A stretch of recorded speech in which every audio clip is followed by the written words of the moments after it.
Namaste, Vanakkam, hello to you all. Welcome to Astro In with Avi. My name is Avi, Astro In with Avi, oneness in astrology and spirituality, bringing in awareness for Avi. If you haven't as yet, please click on the subscribe button, like, share, and comment if you've enjoyed this session.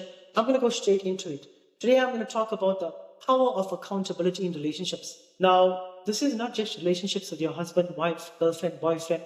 This is relationships with your boss, your colleagues, your brother, your sister, your neighbors. In fact, it's a relationship with yourself first. Number one, if you cannot love yourself, you will never be in a position to love anything else. And in order to love yourself, you first got to understand the meaning of love.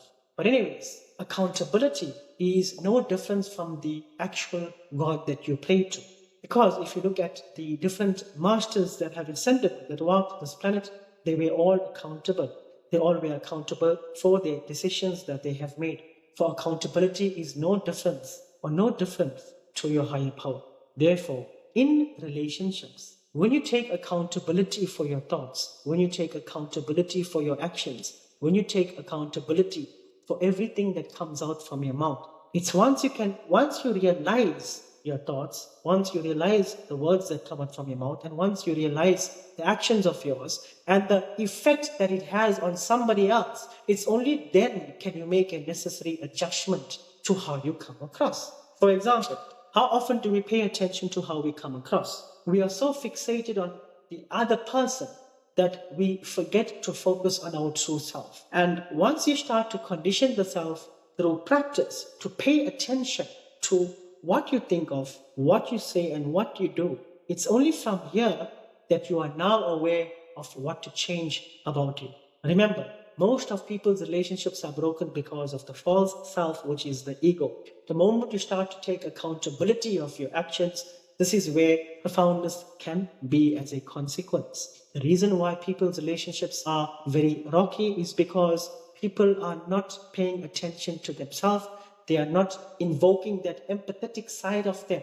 If you cannot put yourself in somebody else's shoes to experience what they are going through, how do you expect them to understand what you're going through?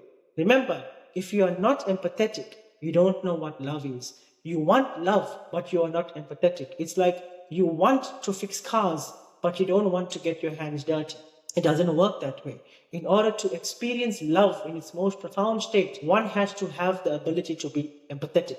For empathy and love, there is no difference because both frequencies or both characteristics, they reside in the same dimension. And if you are not accountable for your thoughts, your words, and your actions, non-accountability is not a frequency up here. It's not residing here. Non-accountability is a characteristic that actually sits in the lower dimension. So how can you expect something that resides here or in your heart dimension? How can you have this expectancy but you are here? Therefore, if you want to feel love, you need to rise up to it. You need to be empathetic and you need to be accountable for your thoughts, words, and actions. If you can think before you think, 99% of your problems won't exist any longer. I hope this session helps you dealing with the relationship with yourself, because if you can deal with yourself, you'll be able to handle relationships more profoundly. Thank you very much. Jai Shri Krishna, Jai Shri Ram, Om Namah Shivaya.